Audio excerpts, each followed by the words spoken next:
Hi, I'm Jackie Keenan. In Chicago Business Today, the little guy and the big game.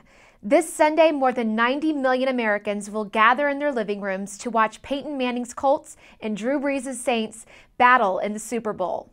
For many of those football fans, the commercials can be just as entertaining as the game. This year, Miller Coors is featuring the little guy in its Miller High Life commercials. The company picked 4 small businesses from around the country to feature during the game. One of them is right here in Chicago. Tim's Baseball Card Shop. Tim Herron's passion, baseball cards. He opened Tim's Baseball Card Shop in 2004 in Lincoln Square, where he grew up.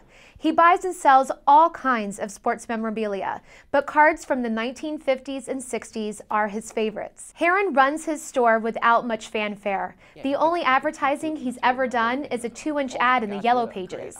He works alone in the store, with his mom occasionally helping on the weekends. If the Super Bowl ads bring a blitz of business, that could all change. She'll be doing some overtime here in the short future. With a store like mine, just to have people know that you exist is a big deal. Advertising professor Herb Ritchell says Herron needs to be prepared for instant fame.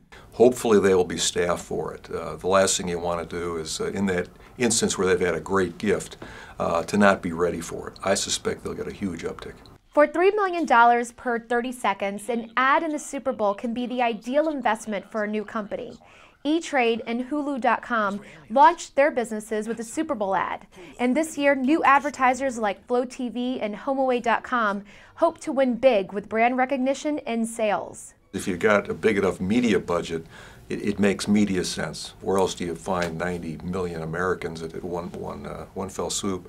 The other times that it makes sense, though, is if you're going to kick off something new or something major.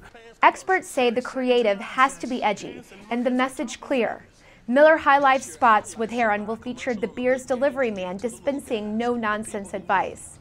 Herron is grateful for the potential boost in business and the exposure, which he hopes will give him the opportunity to buy some rare cards. If I could find people that have interesting, rare, and unique sports cards from this, that would be the best thing for the store and for me going forward from a business standpoint. Miller Coors chose Tim's business because it felt it was the most representative of what a U.S. small business looks like.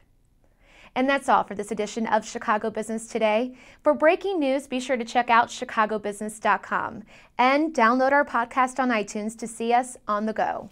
Thanks for watching. We'll see you tomorrow.